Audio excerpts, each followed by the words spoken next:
Broadcasting from the business capital of the world, this is the Podcast Business News Network. Welcome back to the show. We are excited to have our guest today from ADAC. And if you haven't met them yet, well, you will today. Some of the most important players here to talk more about their mission that empowers K through 12 educators to meet the learning needs of all students. So welcome to the show today, gentlemen. How are we? We are well. Thanks for having us. All right. Do y'all want to start off by introducing who's who? Who would like to take the lead? We have Steve. I see you first.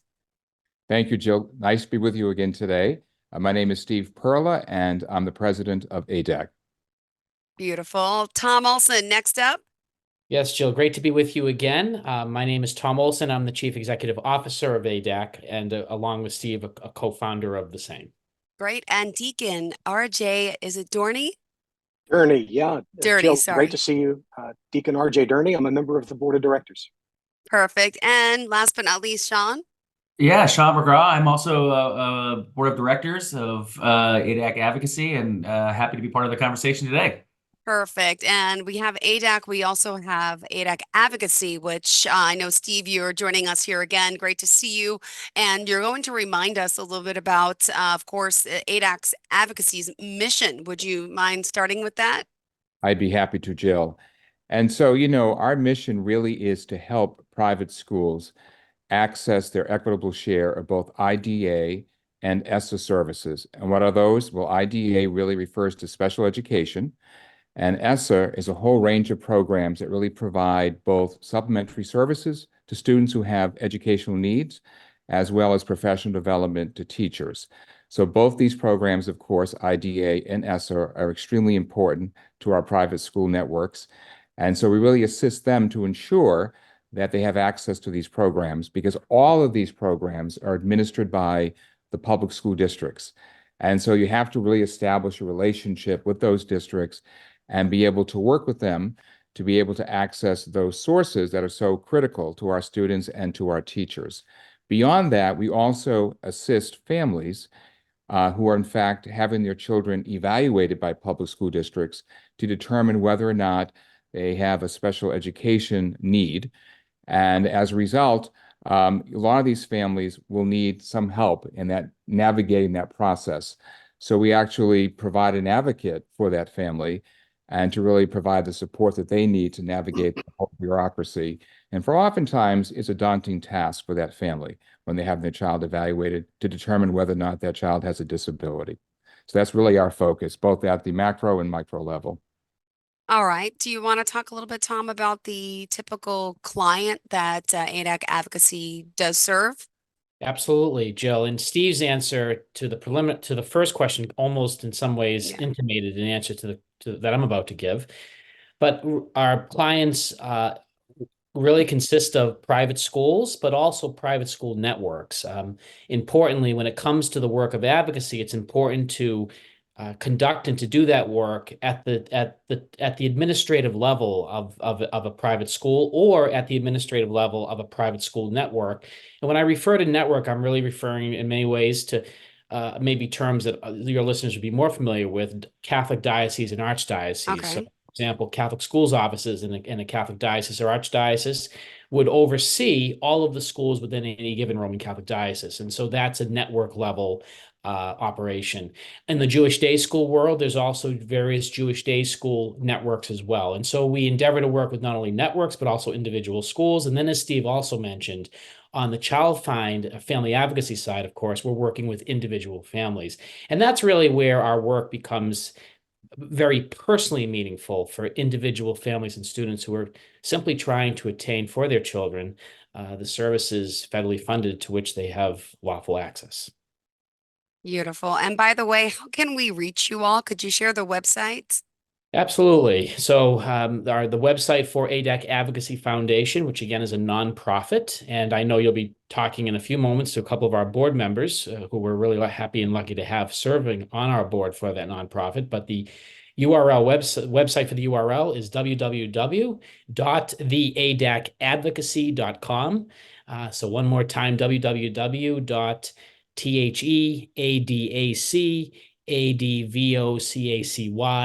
www.theadacadvocacy.com. All right. Would you mind sharing maybe some recent success stories from ADAC advocacy? Absolutely. Steve, I'll have you take that question. I'd be happy to, Jill. So I would say our biggest successes, one, in the last year or so, we've been able to garner over about $50 million in new funds for kids who need special education services in private schools.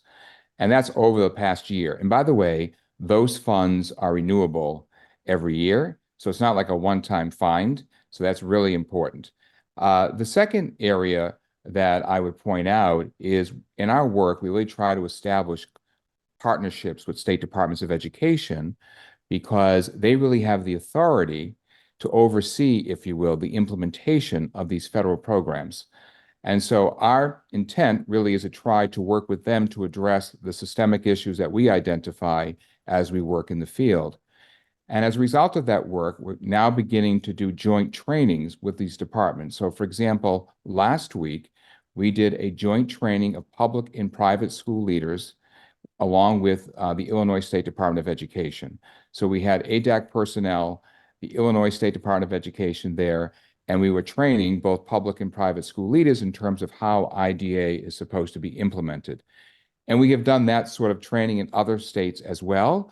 And it just really makes a major difference because what you have happening in that dynamic is you have both public and private school leaders hearing the same message and really understanding how the law is to work. But also what happens is that you begin to be able to form relationships because you have the public and private school leaders together in a really comfortable environment. And it's really important that those relationships get established so you can really work in partnership and in collaboration. And the last thing I will say is we've had many in the last year child find successes where families who have gone through the process who otherwise perhaps would not have had their child identified as needing special education services. And as a result of the good work of the folks in our team, in particular, Kate McConnell, who leads up that division for us, have really made a difference in terms of many of these children's lives. And for us, all of this work, really, Jill, is about kids. You know, Yeah. we talk about policy, we talk about bureaucracy, we talk about process, but, you know, we keep our focus really on what difference are we making in these children's lives, because at the end of the day, that's really what makes the difference. All right. Thank you so much. And Sean, what motivates and excites you, if you don't mind me asking, on serving as on the board of directors of ADAC Advocacy? Would you mind sharing that question? Absolutely. I mean, you can't help but listen to Steve and Tom and understand why you want to be involved, right? I think for most of us, when you join something, it's because usually mission and people. And I think Passion, yeah. it's a great combo here because what Steve and Father Tom and their team have really done is like this is really about access. And we all know I've been an educator for over 30 years at every level. I now teach at the university level, but I've worked at all other levels. And I think that we all know that education is getting to know young people as each of them as individuals and help them to kind of realize who they are, what their full potential is. And we also know that there is a ton of barriers that get in the way of that, whether it's poverty or, you know, physical or mental or certain kind of characteristics that people have or their social context, whatever. There's all kinds of barriers. And I think that Yeah. what Steve and Tom have created is, well, no, let's remove as many barriers as possible. And let's give each child the opportunity to become who they deserve to be. And so, and we know that that has to happen in the classroom. It has to happen in schools. It has to happen in systems. And they're really on the front lines of doing all of that. So that's the mission, but also the people. I mean, I think I've known Steve for almost 20 years now, and Father Tom close to that, and getting to know others on the team. But like Steve, one of the things I love about Steve, and not to highlight him because it's really a team, but is this ability to take, like, we all know we have these issues, but like at the end of the day, you have to develop the relationships. You have to get what is it like on the ground, and also understand the data. Like, what is the data? Because people are like in the sphere, but like Yeah. one of the things Steve does, he actually knows what's going on the ground. He says, this is what we said we wanted to do, but this is what's happening. And how can we bridge the gap? And so Steve and Tom and others are really, really good at that. And so that's why I'm thrilled to be part of the team. Great. Thank you. A great answer. And also, we're going to ask you the same question, Deacon. Please, if you could share what motivates you to serve on the board as well. Sure, Jill. I'd offer three things. The first, the work that ADAC advocacy does touches me very closely as a father. I have three daughters. One of my daughters lost her eyesight in high school. So I learned firsthand the importance of advocacy. It's a challenging journey to take. And now I see the work that ADAC advocacy is doing. And as a dad, I'm grateful that they're out there. Second, I'm a recently retired CEO. And I look in organizations, whether I participate in the board of directors of public companies or nonprofits, I look for great leadership, passionate leadership, but particularly individuals that know how to Yeah. affect change. And that's what you see with these men. And lastly, it's a combination of both a need and a vision for how to impact the need that's out there. And that's, you've heard Steve talk, you've heard Tom talk. I mean, they get this in spades. They really do. And lastly, I'm a permanent deacon and I am called to serve. And particularly serve the needs of the least of our brothers. And while not always the case, so often the young people that we're talking about, they may not have an advocate other than the folks at ADAC advocacy. So by the grace of God, I'm able to help. Beautiful. Thank you for sharing that. And let's talk a little bit more, if you don't mind, about how you hope ADAC advocacy might be able to achieve during the short term. So for you, Deacon RJ and Sean, I don't know who would like to take that question first. Sure, I'm happy to go first. Jill, if I look first at the short term, there's a beautiful opportunity here to forge a path, which the men and women of ADAC advocacy already started, to make an impact in the lives of young people, but more importantly, to also help both the private schools as well as school districts in understanding the importance of ensuring that certain benefits are afforded these young people. The federal government has done, I think, an outstanding job of putting together laws and also availability. And they don't always understand how to do that. So breaking out, continuing the path that they're already on, and ensuring that young people are helped. And we're seeing this across the country, which is beautiful. Great. Thank you for that. And last but not least, would you like to add to that too? Yeah, sure. I think in the short term, I mean, very similar to what Deacon RJ said. I mean, I think that in the short term, I teach politics. I'm a political science professor, and I teach how we make laws and how interests and institutions collide and how do we affect change, whatever. But at the end of the day, you can design things as well as you want, but it's how they're implemented is where, the rubber hits the road. And I think that that's where, again, the short term, as Deacon RJ talked about, it's really compliance. Like, so there was this design to say, okay, we need to serve kids with special needs. We need to serve kids who are in, who have under-resourced communities or families. We need to do that. And so, again, we have these laws, they're there, but in terms of like how they're getting implemented there's a lot of disparity. And I think that one of the things that ADAC is doing is really not coming in there and telling like, oh, people are doing things wrong or they have bad intentions. It's that people aren't necessarily aware this is actually how it's supposed to work and how it can work.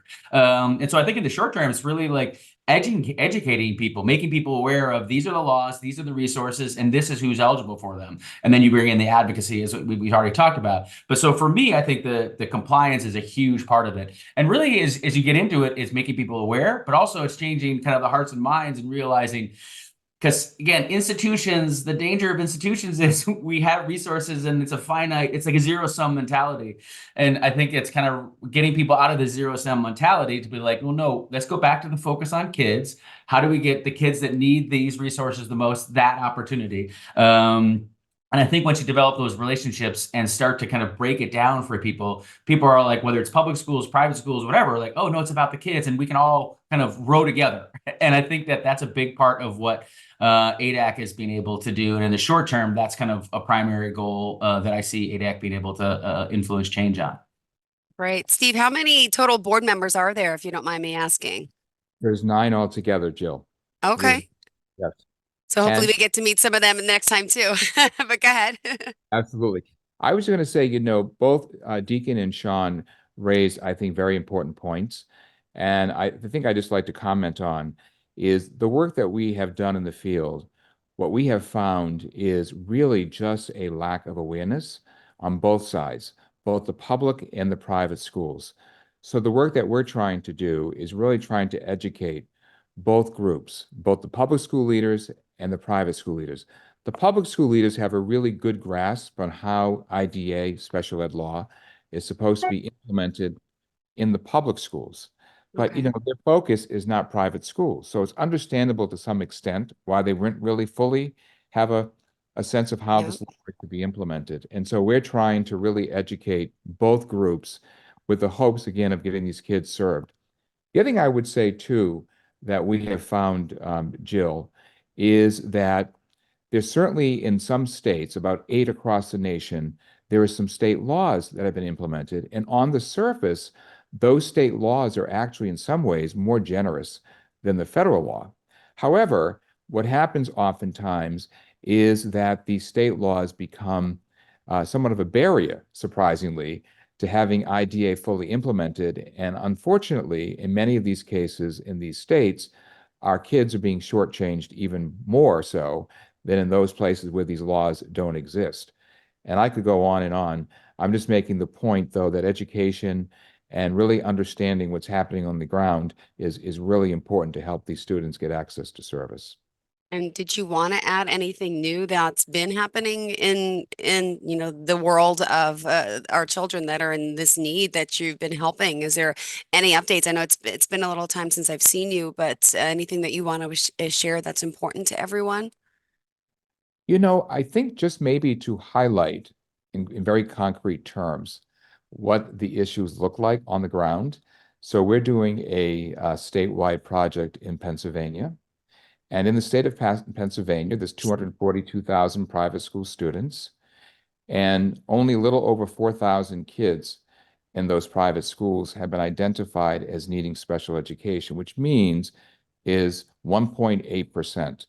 Now, that number is just absurd on its face because the national average, at least in Catholic schools, is about 7%. And of course, in public schools, it hovers between 15 and 16%.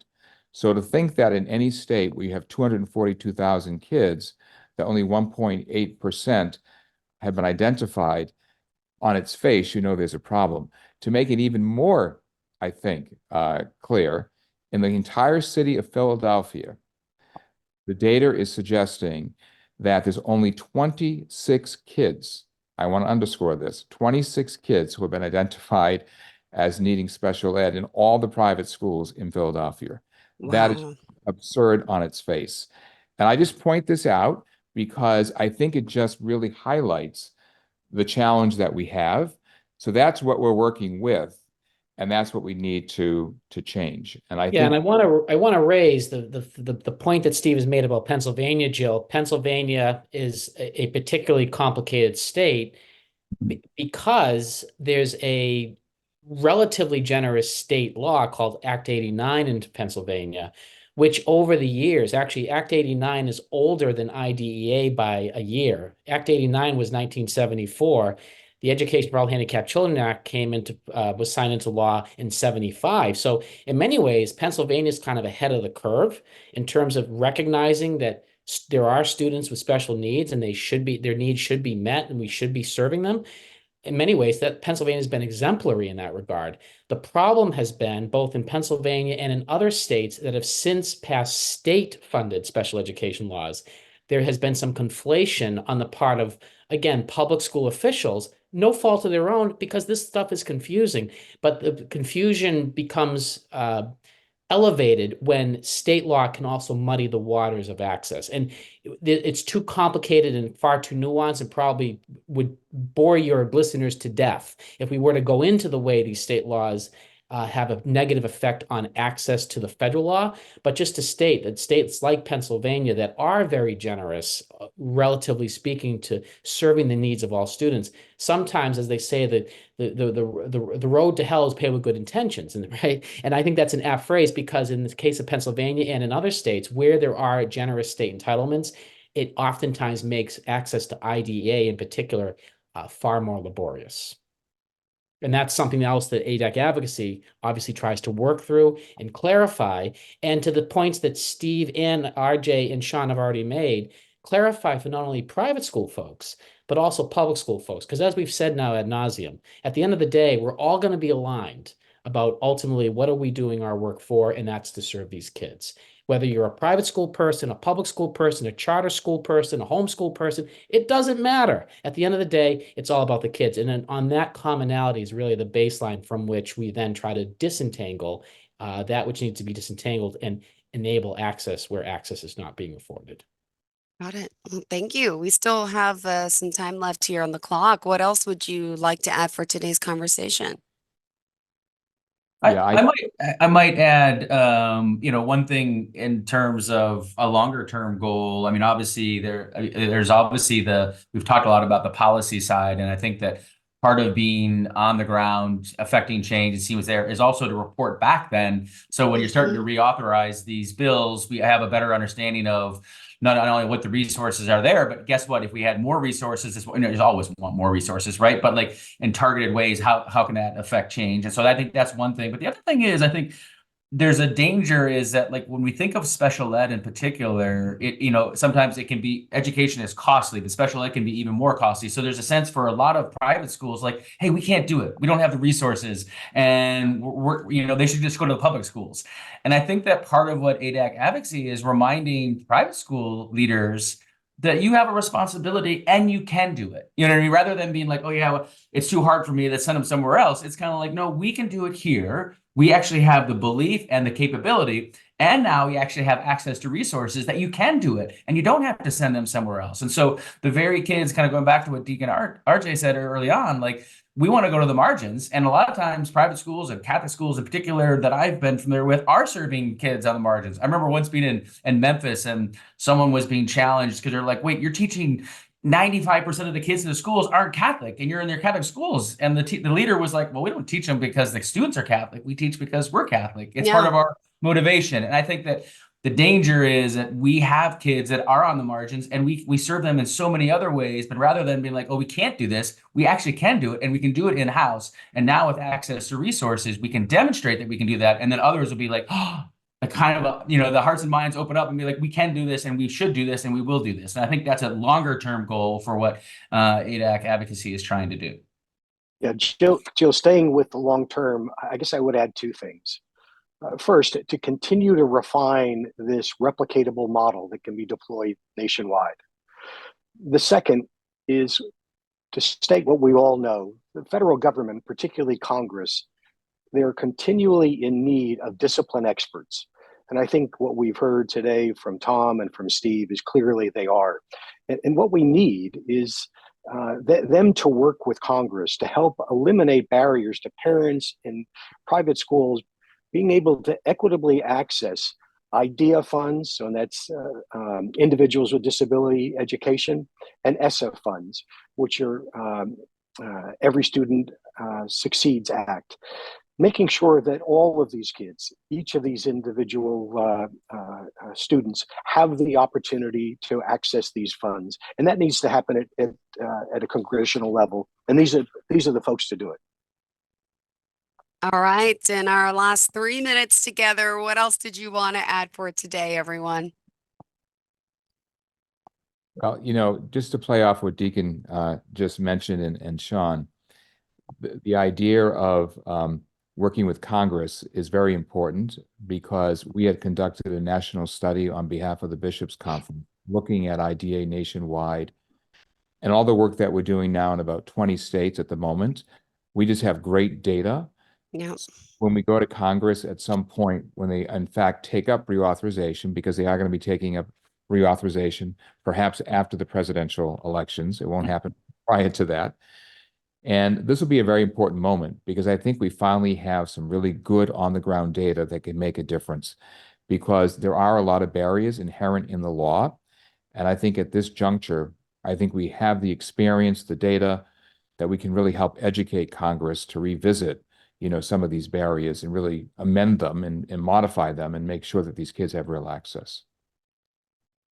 All right. And if we want to get involved, could you share the details of how that works, the website, and any contact information? Yes, again, the website, www.theadacadvocacy.com, all one word, the ADAC, ADAC, advocacy.com. And on that page, of course, you can find information about our services, our mission, and there's also a page dedicated to each of our staff members who are team members, leadership team members who are on that website and who are doing the work of ADAC advocacy. Kate McConnell, Ariella Hellman, and Julie Cantillion, and so they are available via the website as well from the our team page. Perfect. Thank you all so much for being here, for joining us. A pleasure getting to meet some of you, see some of you again, and I guess till next time.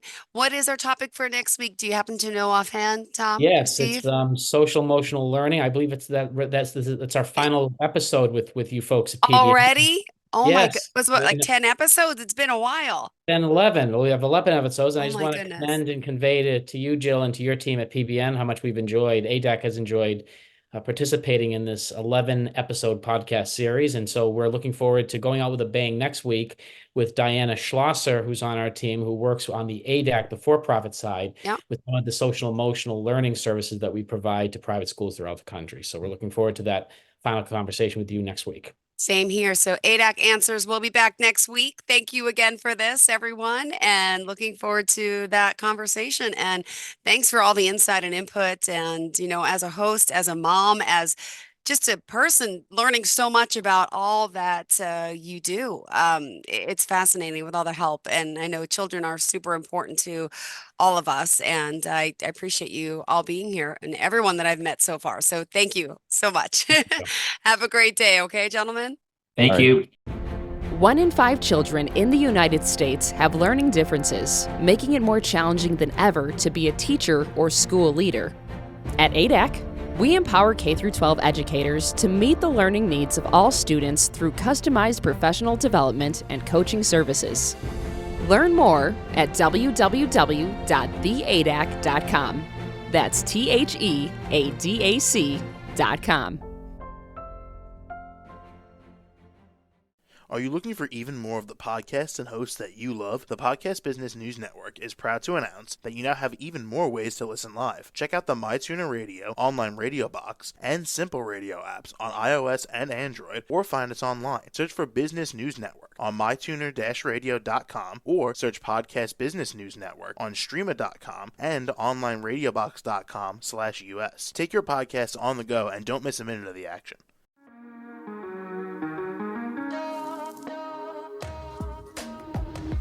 Broadcasting from the business capital of the world, this is the Podcast Business News Network.